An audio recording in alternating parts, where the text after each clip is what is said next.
सखी सहेली। सभी सखियों, सहेलियों, श्रोताओं और प्यारी बुआ को नेहा शर्मा का नमस्कार। नमस्कार नमस्कार नेहा बिटिया, खुश रहो। और सभी श्रोताओं को प्यारी बुआ का भी नमस्कार और सभी को यथा योग्य प्यार भी। तो प्यारी बुआ, अब ठंड तो आ गई है, जा रही है। अभी तो उसने टाटा बाय बाय किया रहा। वो टाटा बाय बाय कर करके बार बार 5-5 मिनट के लिए रुक जाते हैं ना, वो नहीं, वो से रुक जाती है।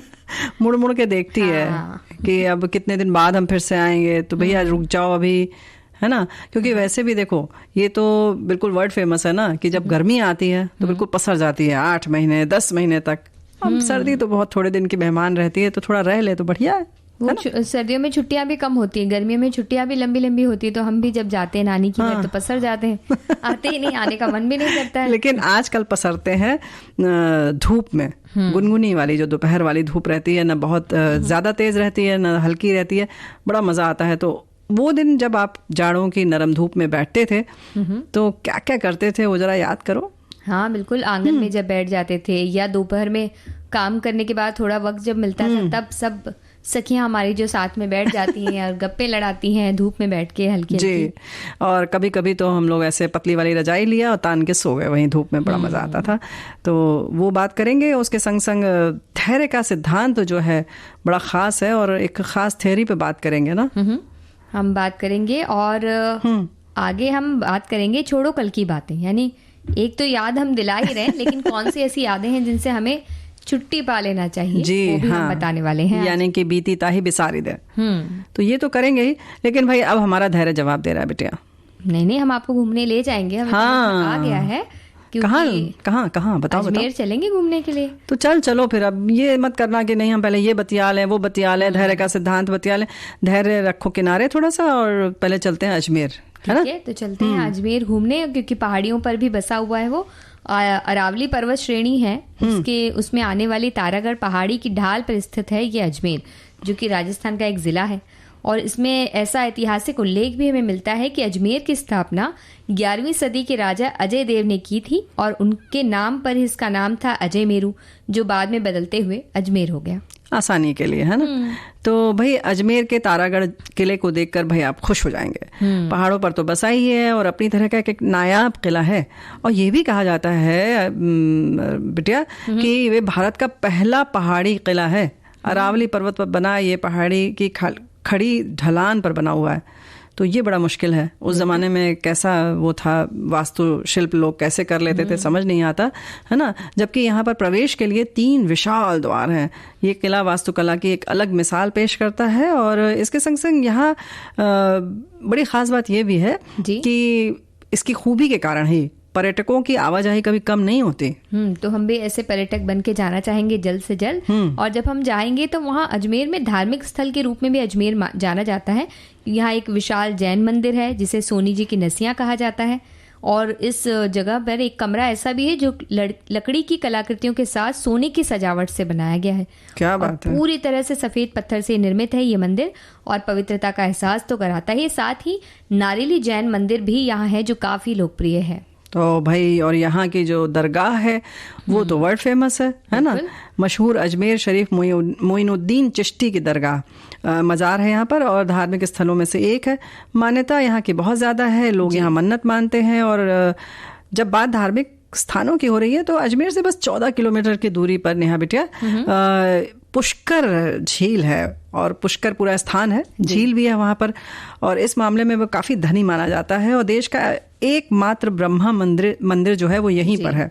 और वहीं पुष्कर झील में भी लोगों के मतलब स्नान भी लोग करते हैं। और उसके संग संग 5 पवित्र सरोवरों में से एक माना जाता है। और पुष्कर में ना बहुत बढ़िया मेला लगता है। जी बिल्कुल, पुष्कर में बहुत अच्छा मेला लगता है। और अगर जब हम मेले में गए हैं या मंदिर गए हैं तो प्रभु भक्ति की बात पेट पूजा करना तो हमें भूलना ही नहीं चाहिए। क्योंकि पुष्कर में मालपुए जो हैं वो देश भर में मशहूर हैं। और याद भी करने की जरूरत नहीं कि याद से खा के आना, ऐसा हम कहते हैं ना, वो कहने की जरूरत ही नहीं। यहाँ की गलियों से मालपुए की खुशबू ऐसी आएगी आती रहती है। जी क्या भक्ति कीजिए और सीधा मालपुए के पीछे भागिए, बस माला माल हो जाइए।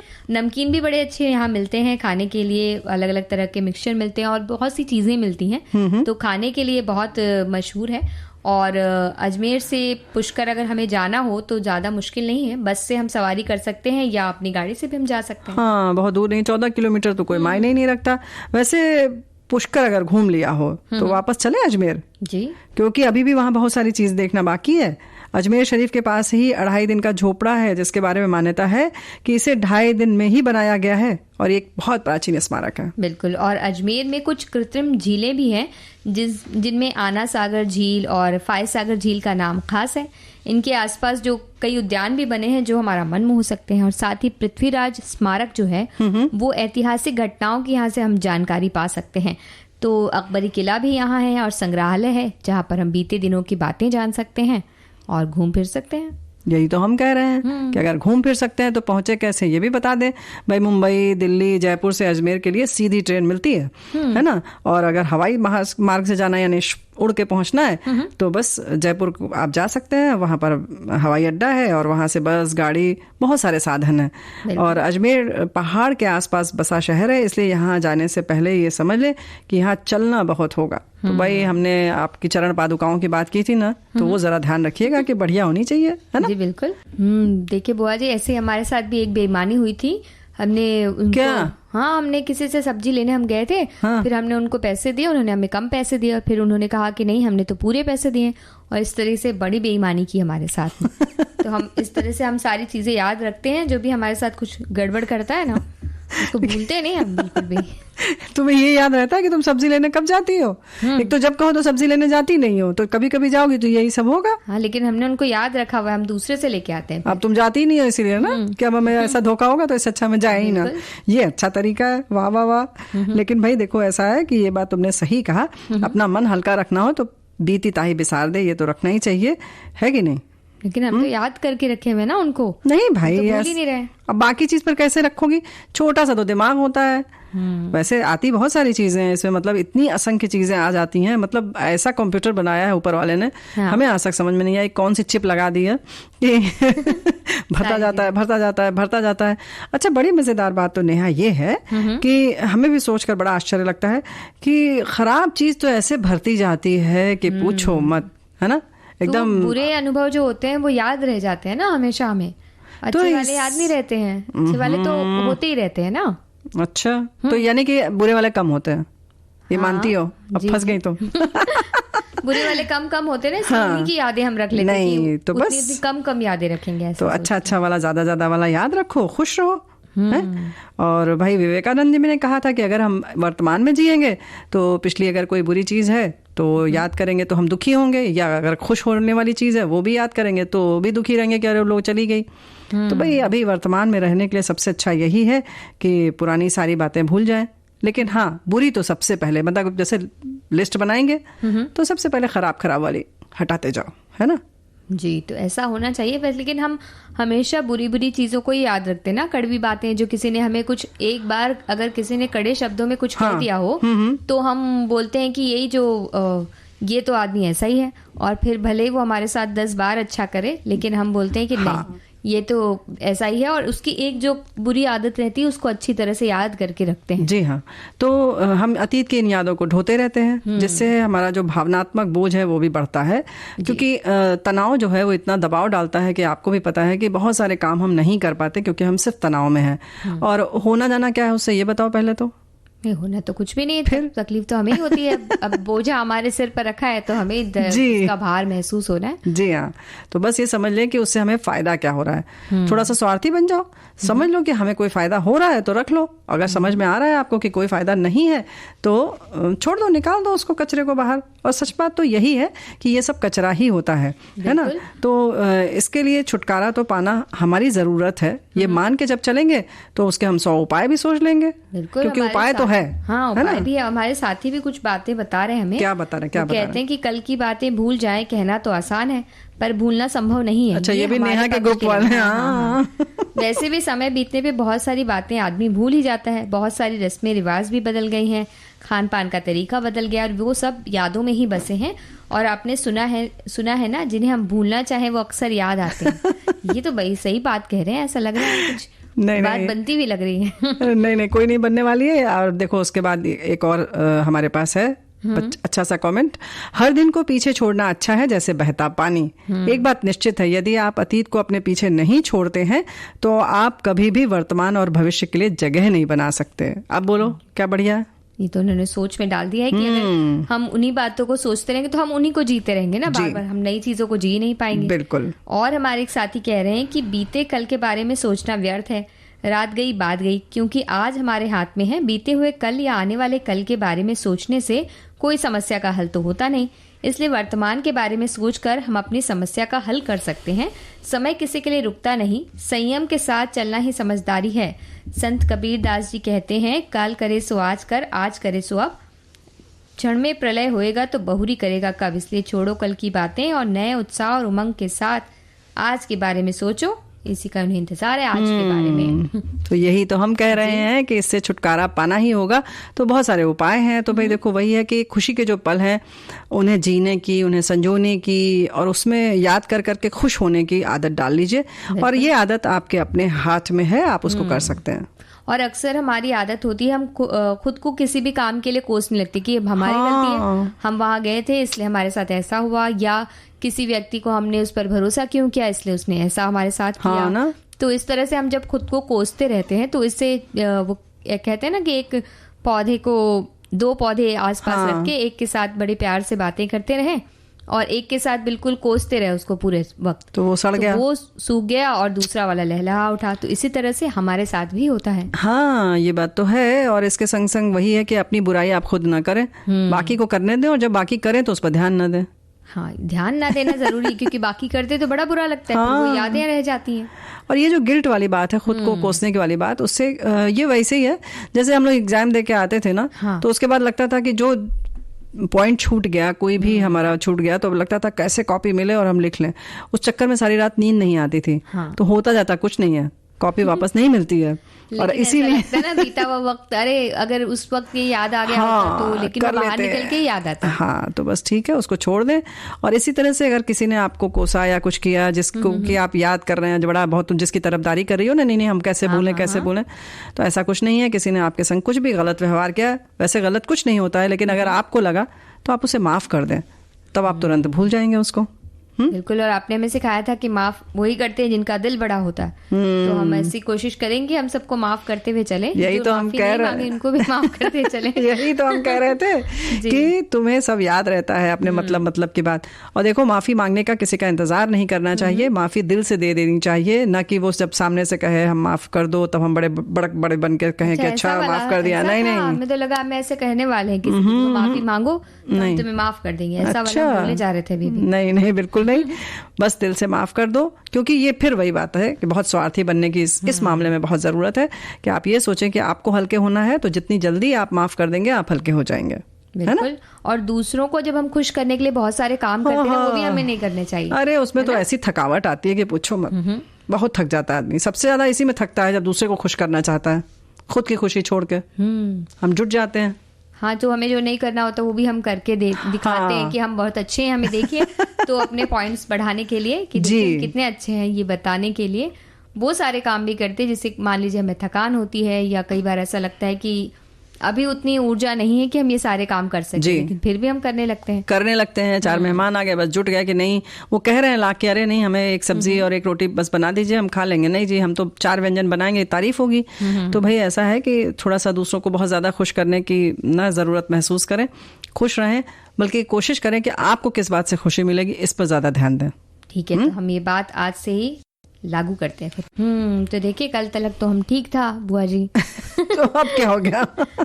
अब कुछ भी नहीं। अब हमें ये सोचना पड़ेगा कि पिछली वाली बातें सब छोड़नी है ना हमें। हाँ। तो उसके बारे में सोचना पड़ेगा। चलो तो बस छोड़ दो, सोचने की जरूरत नहीं है। सोचने का मतलब कि हम फिर उसको पकड़ कर बैठ रहे हैं। बेहतर ये है कि धैर्य वाले सिद्धांत की जो बात है उसके बारे में एक बहुत बड़ी थ्योरी है, मार्शमैलो थ्योरी। ये इसके बारे में तो विस्तार से बात करेंगे, लेकिन हमारे एक साथी ने लिखकर भेजा है कि आज की दौड़ती भागती जिंदगी में किसी जो जिसके पास धैर्य नहीं है, सबके पास, लिखा इन्होंने, जल्दबाजी ही जल्दबाजी है। हमारे जीवन का सबसे बड़ा गहना धैर्य ही है, और हर इंसान को धैर्य के साथ ही किसी काम को पूरा करना चाहिए। किसी भी काम में जल्दबाजी करना त्रुटिपूर्ण होता है।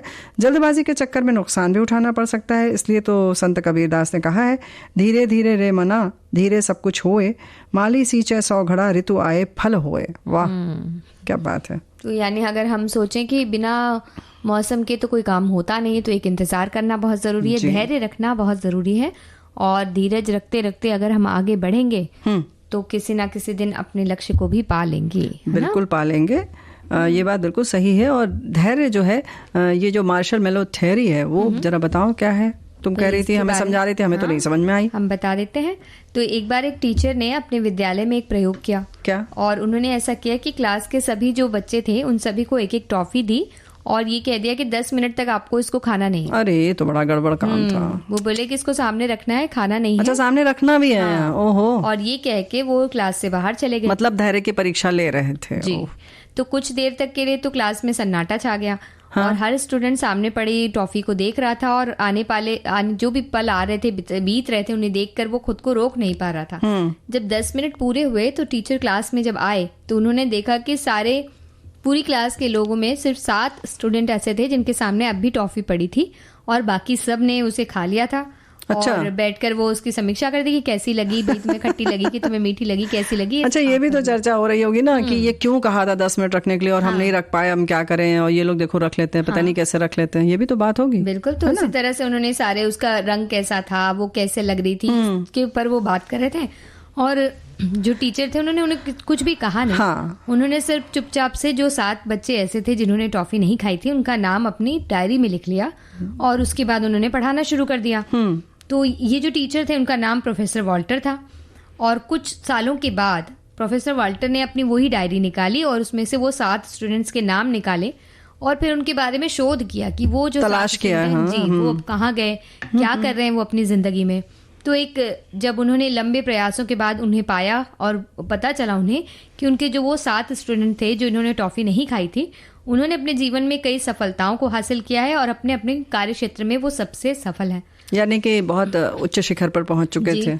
और जब वो बाकी स्टूडेंट्स जो उनकी क्लास के थे उनके बारे में जब पता करने के लिए प्रोफेसर वॉल्टर ने अपनी शोध जारी किया तो उन्हें पता चला कि उसमें से ज्यादातर लोग जो हैं वो आम जीवन जी रहे हैं और कई के पास तो आर्थिक परेशानियां भी हैं।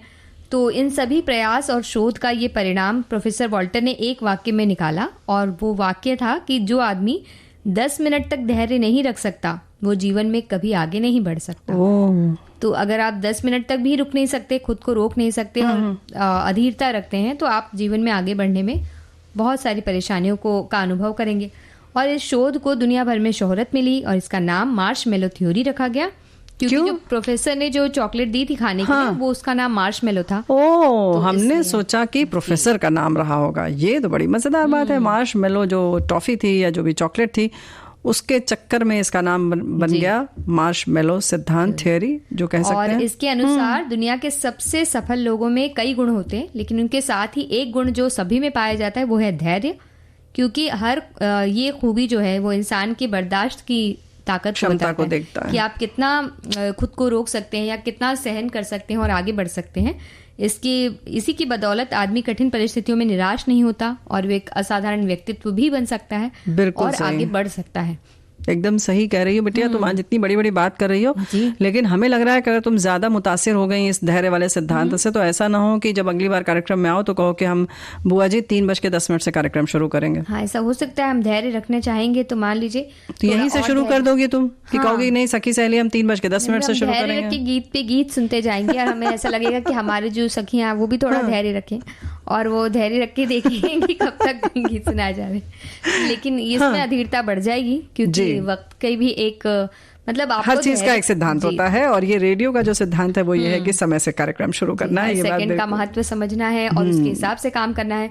तो वो उसमें धैर्य, क्योंकि समय धैर्य नहीं रख रहा है। हाँ। तो जितना वक्त मिला है उसके अनुसार सारी चीजें की जाए, ये बात हुई ना। तो बड़ी बढ़िया बात तुमने की।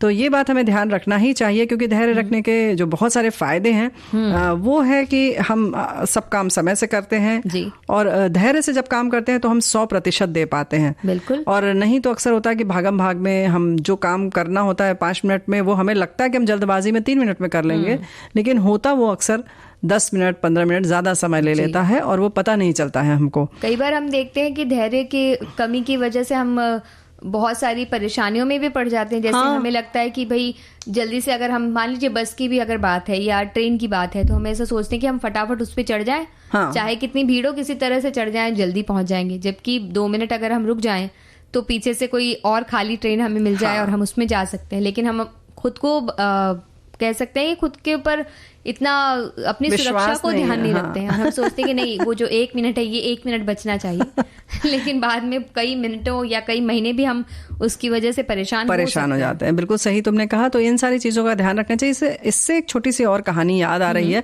कि एक बार एक राजा को बहुत जल्दबाजी में कुछ अपना वस्त्र तैयार करवाना था, शेरवानी अपनी बनवानी थी।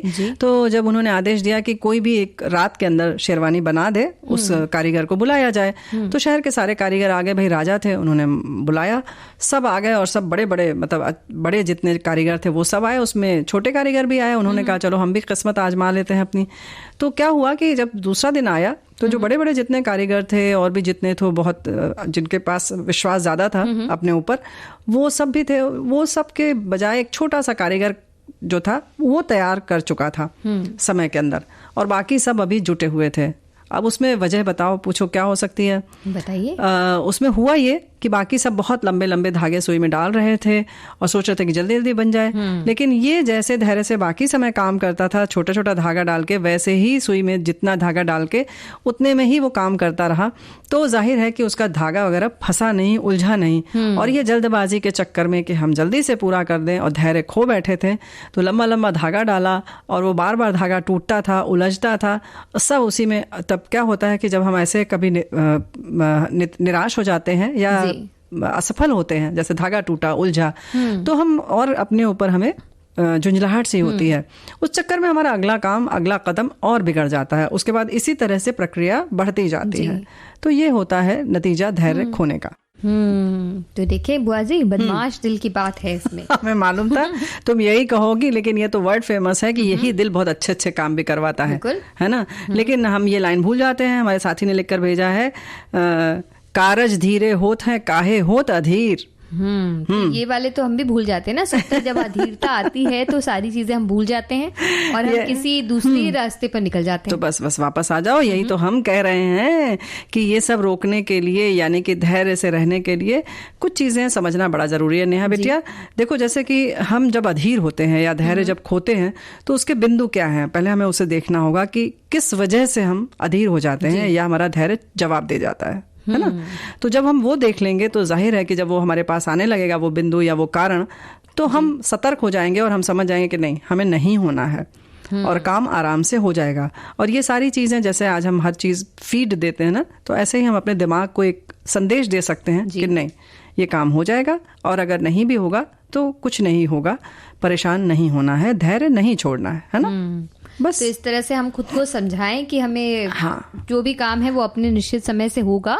और लेकिन उसके वो बिंदु को समझना पड़ेगा, कौन से पॉइंट से हम एकदम पट हो जाते हैं, किससे परेशान हो जाते हैं। ठीक है, तो इसके बारे में हमें सोचना पड़ेगा। और साथ ही साथ हमें मतलब जो बातें हमें विचलित करती हैं, हमें ऐसा लगता है कि इस व्यक्ति ने हमारे साथ ऐसा किया, या हम कुछ अपने मन की चीज करना चाह रहे हैं वो नहीं होता है, तो जो भी बातें हमें विचलित कर देती हैं कि अरे इस तरह से ये नहीं हुआ या ये ऐसा नहीं होगा, सोच के भी कई बार ये तो है जो अप्रत्याशित घटनाओं को हम सोच के, जो अभी घटी भी नहीं है, हम मान लेते हैं कि अगर बस अभी हमने अगर कुछ जरा सा देर की तो हमारी ट्रेन छूट ही जाएगी। भले ही वो ना छूटे, लेकिन हम मान के और बिल्कुल धैर्य छोड़ देते हैं और उस चक्कर में कभी कभी हम बड़ा नुकसान कर देते हैं अपना। बिल्कुल।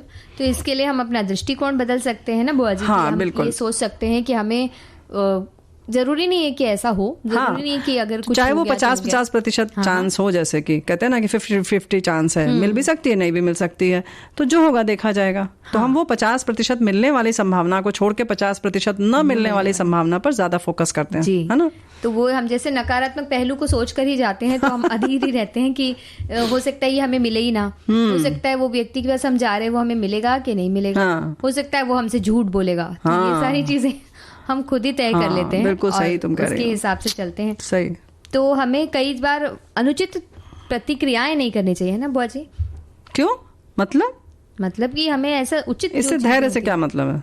मतलब कई बार ऐसा होता है कि कोई हमें कुछ कहता है, हमारा उसके ऊपर भरोसा, मतलब हमारा उसके ऊपर कोई नियंत्रण तो है नहीं, तो हम उस पर अलग अलग तरीके की प्रतिक्रियाएं देते हैं, गुस्सा हो जाते हैं या कुछ चीजें कहते हैं। एकदम तो सही, ही हम कह रहे हैं अनुचित प्रतिक्रिया। एकदम सही कह रही हो। देखो एक बात और है कि अक्सर ये भी होता है कि हमारी प्रतिक्रिया तो अनुचित होती है या जो भी होती है, पहली बात तो प्रतिक्रिया ही न दें। अगर आपको कुछ भी गड़बड़ लग रहा है आप जज्ब कर लें अपने को, वो ज्यादा बेहतर है। दूसरा, कभी कभी ये भी होता है कि सामने वाले ने बहुत अनुचित बोला था इसलिए हम ऐसे बोले ना, इसलिए हमारा धैर्य जवाब दे गया बुआ जी, तो हम क्या करें। तो ये वही ऐसा नहीं है, आपका धैर्य सामने वाला कभी अनुचित उचित नहीं होता है। हमें अगर उससे गुस्सा आ गया या हमारा धैर्य जवाब दे गया तो हम कहते हैं ना, कारण तो वही है, हम तो बिल्कुल ठीक थे, हमने बहुत सोचा था और गांठ बांध के रखी थी, लेकिन क्या करें, अब उसने ऐसे हमें गुस्सा दिलवा दिया, उसने हमें एकदम घबरवा दिया। तो कारण वो नहीं रहता है क्या? नहीं, बिल्कुल नहीं रहता है। हमें तो ऐसा लगा कि भाई इसने हमें गुस्सा दिलवाया तो वही हमारा कारण है। इसके लिए नेहा बिटिया ये तो वर्ड फेमस है कि हमें आत्म केंद्रित होना बहुत जरूरी है। अभी देखा है बहुत बड़ा सा, जैसे कोई घूमने उमने गए थे अपने लोग ना, कहाँ पर गए थे एक बार, तो बहुत बड़ा सा पहाड़ था, उसके ऊपर एक और छोटा तो नहीं, पहाड़ से थोड़ा छोटा लेकिन बड़ी सी चट्टान पे एक बड़ा सा पत्थर रखा था। तो अगर वो अपना केंद्र छोड़ देगा तो वो पत्थर गिर के चकनाचूर हो जाएगा। तो ये ऐसे ही हम अगर अपने दिल पर या अपने आत्म केंद्र पर कंसंट्रेट करें या सेंटर्ड रहें, केंद्रित रहें, तो क्या होगा कि हम अपना संतुलन नहीं खोएंगे। तो इस तरह से जिंदगी में भी हमें संतुलन की आवश्यकता है, जो हमें खुद को करना है। बिल्कुल। तो मतलब हमें अपना केंद्र एक तो पहले पहचानना होगा कि हमारा कौन सा केंद्र है, हमारा केंद्र क्या है, हमें हमारे लिए कौन सी बातें जरूरी हैं, कौन सी बातें जरूरी नहीं है, बिल्कुल, और कौन सी बातों से हमें वास्तव में असर होता है या प्रभावित होते हैं। कभी भी हमें कुछ प्रभाव पड़ेगा या नहीं पड़ेगा, तो हम अपने अंदर ही झांके और अपने अंदर एक तरह से खुद को बांध कर रखें। बिल्कुल, बांध कर रखने, या ये समझ लें कि हम इससे ये होते हैं, हमें ये करना है या नहीं करना है, या छोड़ देना है, बस छोड़ के आगे बढ़ जाएं। इसके लिए एक बात और है, जो अगर आप नहीं छोड़ पा रहे हैं तो कुछ अच्छी अच्छी चीजें पकड़ लीजिए, तो बाकी चीजें गड़बड़ वाली छूट जाएंगी अपने आप, है ना। तो इसके लिए भाई छोटे छोटे लक्ष्य बना लो। इसीलिए तुमसे कहा था कि थोड़ा सा गाना बजाना सीख लो। तो जब जैसे कक्षा में तुम जाने लगी तो बाकी चीजें भूल गई कि अच्छा अड़ोस पड़ोस में क्या हो रहा है, हमारी सहेली को क्या हो रहा है, वो क्या कर रही है, उसको कितना नंबर आ रहा है, वो कौन कौन से कपड़े पहन रही है, तो बस छूट जाता है अपने आप। तो उस तरफ हमारा दिमाग नहीं लगता, क्योंकि हम किसी और जगह पर अपना दिमाग लगा रहे हैं, जो कि रचनात्मक है, जो हमें फायदा दे रही है कहीं ना कहीं, और हमारे व्यक्तित्व को बढ़ावा दे रही है, अच्छा बना रही है। बिल्कुल। तो उस ओर अगर हम ध्यान देते हैं तो हम संयमित रह जाते हैं। और छोटे छोटे लक्ष्य अगर बड़ा ही एकदम लक्ष्य बनाने के, आज तो हम दिखा देंगे कि हम बहुत अमीर बन जाएंगे, तो एक महीने में तो इतनी जल्दी तो नहीं बन सकते हैं। हाँ, जैसे दुबला होना तो पहले दिन 7 किलोमीटर चल लिए, फिर उसके बाद 2 दिन तक हम चल ना पाए। तो ऐसा तो हम ये सब हरकतें करते रहते हैं, लेकिन धीरे धीरे धैर्य आ जाएगा हमारा। आ जाएगा। तो ये देखिए, अभी आज हमने आपसे खाने के बारे में भी कुछ पूछा नहीं कि आप क्या लेकर आई, कितना पूछ लिया तुमने, पूछ लिया इसी बहाने से बोला। देखिए फिर भी हमने काफी देर तक धैर्य रखा है। हाँ, इसीलिए हम तुमसे कहते हैं ध्यान करा करो, योग करो, ध्यान लगाओ, मेडिटेशन करो, पता है उससे भी हम आत्म केंद्रित हो पाएंगे ना। जी, तो हम ये भी कर सकते हैं, ध्यान कर सकते हैं, योग कर सकते हैं, जिससे हम संयमित हो जाएं। और देखो, जैसे योग में अक्सर होता है कि बहुत सूक्ष्म क्रियाएं होती हैं नेहा बेटा, और जैसे कि श्वास प्रश्वास होता है, अनुलोम विलोम है, ये सब चीजें हैं, ओम बोलना है, इन सब से हमारा बहुत चेतना जो हमारी जागृत होती है और हम केंद्रित हो जाते हैं अपने अंदर। तो वैसे भी लोग कहते हैं ना, बहुत तरीके की बोलियां हैं, लेकिन खामोशी सबसे अच्छी भाषा है, मौन रहना सबसे अच्छी भाषा है। तो ये सब चीज़ें जो हम करेंगे वो ध्यान से बहुत जल्दी सिद्ध हो जाती हैं। तो बेहतर है कि हम अगर सुकून में रहना है तो धैर्य से रहना, और धैर्य के लिए ध्यान और योग पर ध्यान देना होगा, है ना। बिल्कुल। और बहुत सारी चीजें ऐसी होती है कि दूसरों के बहुत जो व्यवहार होते हैं, आमतौर पे उसी में हम अधीर होते हैं कि दूसरे ने ऐसा कैसे कर दिया, पर उस पर तो हमारा नियंत्रण नहीं, जैसा हमारे ऊपर किसी और का नियंत्रण, लेकिन हम चाहते हैं हो जाए ना। जी, हम चाहते हैं कि सब हमारी तरह से करने लगे। नहीं, जैसा हम चाह रहे हैं वैसा करें, भले वो गलत हो। अगर हमने चाहा कि वो हमें देख के मुस्कुराए तो वो मुस्कुराए, चाहे वो गुस्सा हो, नाराज हो, उन्हें दुख हो, दर्द हो, तकलीफ हो, जो भी हो, हमें देख के वो मुस्कुराए क्यों नहीं। या हो सकता है चश्मा न लगाया हो तो दिखाई भी ना दे रहा हो कि अच्छा नेहा आ रही है। ये वाला तो हमने सोचा ही नहीं था। तो ये भी है कि अच्छा, एक बार हमारा नजरिया नहीं है ना वैसा, तो हम नजरिया नहीं सुन पाते। एक चीज और है जी, कुछ लोग ये भी सोचते हैं कि अच्छा मुझे देख के उन्होंने मुस्कुराया क्यों, या हमसे 4 सवाल क्यों कर लिए, हम आए चुपचाप खामोशी से बैठे रहेंगे। तो भाई इच्छाएं अनंत है। तो हमें ये भी सामने वाले के लिए हम ये भी नहीं जान पाते कि उसे कौन कौन सी बातें बुरी लगने वाली है और कौन कौन सी अच्छी लगने वाली है। जी। तो इससे अच्छा है कि हम अपनी तरह से व्यवहार करें और दूसरे व्यक्ति को उसकी तरह से व्यवहार करने दें और उसे स्वीकार लें उसी तरह से। तो भाई इसलिए बहुत सारी चीज़ों में धैर्य रखने के लिए कभी प्रतीक्षा करनी हो तो आप अपना धैर्य न छोड़ें। ऐसे ही मौसम है, मौसम जिस पर कि किसी का बस नहीं है, मतलब किसी के वश में नहीं है कि बारिश हो, धूप निकले, ठंड हो, फिर भी हम धैर्य अपना खो देते हैं और उसके हिसाब से चिड़चिड़ाने लगते हैं, परेशान हो जाते हैं। तो भाई कुछ चीज़ों में सुबह सुबह धूप नहीं निकलती तो ऐसा लगता है ना, परेशानियां होती, जैसे आज हम बात भी कर रहे हैं कि ठंड में कैसा लगेगा धूप में खड़े होकर। हाँ, तो हमारे साथी हमें भेज भी रहे, लेकिन कभी धूप नहीं निकली तो फिर और कहा गया कि बाजार से जाके कुछ ला दो, तो धूप ले आओगे तो बड़ी मुश्किल हो जाएगी, धूप बिना धूप के जाना पड़ेगा। हाँ, तो हमारे एक साथी ने लिखा है कि भाई आज बहुत ज्यादा ठंड है और धूप भी अब हल्की हो गई है, इसलिए हम लोग घर के अंदर आ गए, हम इस समय धूप में नहीं बैठे हैं। तो अब ठंडी की बातें हो जाए, ठंडी की तो नहीं, अब थोड़ी थोड़ी नरम नरम गुनगुनी धूप जो मिलती है उसकी बातें होनी चाहिए, क्योंकि ठंड का मौसम है। हाँ, और बात करो तो थोड़ा बहुत गर्माहट आ ही जाती है, बात करने से तो आती है। हमारे एक साथी लिख रही हैं कि चिलचिलाती ठंड में उनका बचपन बीता है। दोपहर को धूप में बैठकर जरा राहत मिलती थी। छत पर चटाई बिछाकर हम सब बच्चे लोग बैठते थे और पढ़ाई भी करते थे धूप में। मम्मी लोग तख्त पर बैठकर स्वेटर बुनती रहती थी। गप्पे करते करते मटर छिलते थे। मटर तो खैर छिलते हैं तो काफी कुछ गप्पे करने के लिए मिलता नहीं है, क्योंकि मटर भी खा जाते हैं, खाना पड़ता है तो फिर वो मुंह व्यस्त हो जाता है ना। और कह रही अमरूद काट के खिलाती थी, मूंगफली भी ढेर ढेर सारी लेकर आ जाती थी, सब मिलकर छिल छिल कर खाते थे। बहुत सारी मीठी मीठी यादें हैं ठंड। क्या बात है। और मूंगफली के लिए तो खास तौर से ये बहुत होता था, जो छिलका होता था उसमें भी दाने गिर जाते थे, तो उसमें से दाना गिनना जो है, चुनना जो जाता था, उसमें तलाश करना वो बहुत मजेदार होता था। वो जो मिलता था वो सारी मूंगफली खाने का स्वाद अलग, और जो छिलके में से मिलती थी दाने ना, उसका स्वाद ही अलग होता था। वो खजाने में से हीरा निकला है इस तरह से लगता था, क्योंकि वो अचानक से मिलता था। और उसके साथ जो वो नमक, देखिए घर में इतने नमक होते हैं, मसाले होते हैं, पर उसके साथ जो नमक होता है वो उसी के साथ सही लगता है। उसका स्वाद ही अलग होता है। उसको रख लो, कहीं बाद में कभी प्रयोग में लाओ, कभी नहीं, मजा नहीं आता। वो मूंगफली के साथ ही उसका मजा आता है। तो जाड़े की गर्म धूप के क्या कहने, हमारे शरीर की जरूरत का सारा विटामिन डी हमें जाड़े में ही इकट्ठा कर लेना होता है। नर्म धूप में बैठकर गर्मा गर्म चाय और न्यूज़पेपर पढ़ने का अपना अलग ही मजा है। क्या बात है, बहुत बढ़िया। और हमारी एक साथी लिखती हैं कि सभी को उन्होंने प्यार भरा नमस्कार देते हुए ये बता रही हैं, छोटी सी कोशिश है, जाड़े की नरम धूप पर उन्होंने एक कविता लिख भेजी है। वो लिख रही है, स्वागत जी। ठिठुरता सूरज चंचल नीले काले कंबल से झांकता सादे तकिए पर, फर्श सी नदी झिलमिला उठती। वाह वाह वाह। नटखट बालक सा सूरज की किरणों से बनी धूप पर्वत के शिखरों, सागर व धरती पर बिखरता। थोड़ी देर से ही सही जमा होते धूप के संग लोगों का जीवन धीरे धीरे चल पड़ता। शीत की ठंडी धूप मीठी लगती, बड़ी पापड़ और अचार का मेला लगता। पौड़ धूप छांव में बैठी सखियां सारी बतियाती, खिलखिलाती, नाचती गाती, नाना कामों के बीच फुर्सत में नमक मिर्च से बेर, अमरूद, बादाम और आंवला कैथा का चटकारा लेती। गांव में सखियां अमराई की बाग में झूले में झूलती, गाती बजाती सुरीले गीत। दिन के अंत में बूढ़ा धूप सखियों से जुदा होता। शीत की धूप जाते जाते बसंत का संदेशा दे जाता। जाड़े की नरम धूप यूं ही हर रोज आती, हर साल 4 माह सखियों को गुदगुदाती, हंसाती, पीहर की याद दिलाती तो पिया के विरह में रुलाती। जाड़े की नरम धूप कितनी ही बातें याद दिलाती। वाह वाह वाह, बहुत सुंदर, बहुत सुंदर। लेकिन हम लोगों ने जैसे पहले कहा ना कि ये जो जाड़े वाली छुट्टी है वो बहुत छोटी होती है और गर्मी वाली बहुत ज्यादा होती है। लेकिन जहाँ सर्दियाँ ज्यादा बढ़ जाती हैं वहाँ छुट्टी विशेष अवकाश भी मिल जाता है ना। और तो जाड़े में कितनी सारी चीजें खाने पीने की भी आती हैं, जो कि जब साथ में सारे बैठ के, जैसे कि मूंगफली की बात हो गई, बेर की बात हो गई, अमरूद, ये सारी चीजें जब साथ में बैठ के हम खाते हैं ना तो अलग आनंद स्वाद आता है। बिल्कुल सही है। ऐसे ही ममरा के लड्डू होते हैं, लैया के लड्डू, गुड़ वाले, चने के लड्डू से, मतलब सब तरह के लड्डू बनते हैं, तिल के होते हैं, मूंगफली के होते हैं, तो इनका अपना अलग मजा होता है। और ये बात बिल्कुल सही है कि अलग से अकेले खाना हो तो वो वैसे ही डिब्बे में रखा रह जाता है ना। वो हम भूल जाते हैं, हमें जब आता है तब तो बड़े खुश हो जाते हैं कि भाई तिल का लड्डू आ गया है या हमने बनाया है खुद, ये सब सोच के तो हम खुश होते हैं।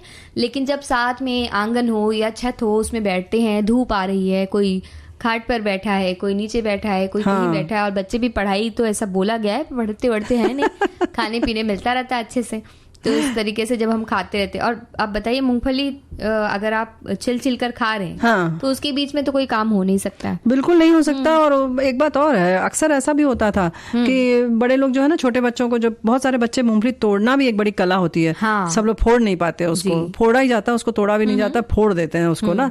तो वो बड़ी अंगूठे से और बड़ी वाली उंगली तर्जनी से लेके उसको वैसे दबाना होता था, नहीं तो जमीन पर रख के कुछ बच्चे उसे मुक्का मार देते थे फूट जाती थी। लेकिन कुछ माताएं होती हैं, जैसे माताओं के प्रकार भी होते हैं ना, जी जी। तो होती थी, तो वो बिन बिन के अपना निकाल के दाना अपने बच्चे को मुट्ठी भर थमा दिया, लेकिन वो मजा थोड़ी आता है। नहीं, और वो जो उसको मूंगफली को फोड़ना एक कला है। हाँ। तो वो बचपन में जब सिखाई जाती तो बड़ा ऐसे आश्चर्य होता है कि आपने तो एक बार में फोड़ दिया और हमसे हो नहीं रही है। हाँ। क्योंकि वो एक खास जगह होती है जहाँ खास तरह से उंगलियां रखकर अगर आपने दबाया तो वो फूट जाती है। तो और यही चीज हरी मटर के संग भी होती है। हरी मटर के संग तो ऐसा होता है कि उसको खा लिया जाता है। नहीं, लेकिन उसको छीलना भी एक कला है। जैसे बिल्कुल। कुछ लोग एक बार में सारे दाने निकाल लेते हैं, पीछे से आगे की ओर, कुछ लोग आगे से पीछे, कुछ लोग एक एक मतलब उसको छीलते हैं थोड़ा थोड़ा और दो दाना निकालते हैं। तो ये भी एक तरीका होता है। और जो हरी मटर आती है ना, उसके जो छिलके निकलते हैं, अगर वो ठीक ठाक निकले हैं, दोनों फांक जो उसकी है वो अलग अलग हो गई है, तो उसको अगर आप दोनों उंगली के बीच में रख लें और पलट दें दोनों को, और एक बार सट्ट से ऐसे करें तो बहुत अच्छा बाजा बजता है। वो तुमने कभी नहीं बजाया होगा ना? आपने सिखाया नहीं हमें। अच्छा, आप सिखा देंगे, क्योंकि अभी मटर का तो सीजन चल रहा है, तो हमें सिखाइएगा और हम धीरे धीरे सारी चीजें सीख जाएंगे। बस धीरे धीरे धैर्य रखना। धैर्य तो रखना ही पड़ेगा, धैर्य रख के हम सारी चीजें सीख जाएंगे। वैसे तो हम छूटते साथ ही बाहर से मटर लेके आएंगे, तुरंत सीखेंगे। ठीक, हम धैर्य वैर्य चलो भला। आज इन्होंने, भैया श्रोताओं, ये समझ लीजिए कि बड़ी अच्छी बात है कि इन्होंने खाने की कोई फरमाइश अभी नहीं की है। तब तक गीत सुनते हैं, क्या पता कुछ फरमाइश कर दें, लेकिन उसके बाद हम जल्दी जल्दी भाग जाएंगे। ठीक है। तो हम कह रहे थे कि धीरे चल धीरे चल धीरे चल, थोड़ा धैर्य रख। चलते लेकिन हम तो आगे तक पहुंच गए ना। लेकिन हाँ, वही है, देखिए धीरे धीरे भी चले लेकिन फिर भी हम पहुंच तो गए मंजिल समय से। जी हाँ। और लेकिन मंजिल पर पहुंचने में ये ना हो जाए आगे कि हम अपना जो बाकी चीजें हैं, एहतियात आजकल जिसको कहते हैं ना कि व्यवहार, कोरोना व्यवहार, उसे नहीं भूलना है हमें, है ना? तो उसके लिए भी हमें, जो हम आजाद हो जा रहे हैं ना तुरंत, कि हमें बहुत सारी छूट मिल रही है अब, क्योंकि केसेस कम हो रहे हैं और सुरक्षा नियम अगर हम पालन करते रहे तो बहुत जल्दी कम हो जाएंगे। जी हाँ। तो हमें जो थोड़ी थोड़ी छूट मिल रही है उसका हम इतनी जल्दी जल्दी पालन ऐसे नहीं कर रहे हैं, सोच रहे हैं कि फटाफट सब छोड़ दें, फायदा उठा रहे हैं। हाँ, फायदा उठा ले। तो भाई ये समझे कि जो ये नंबर कम हो रहे हैं वो इसलिए कि हमने उसका पालन किया, तो इसी तरह से पालन करते रहें ताकि सब लोग स्वस्थ रहें और किसी को भी ये न हो अब आगे। और अब इसी बात के साथ हमें इजाजत लेनी पड़ेगी। ले लो। शर्मा और प्यारी बुआ का नमस्कार।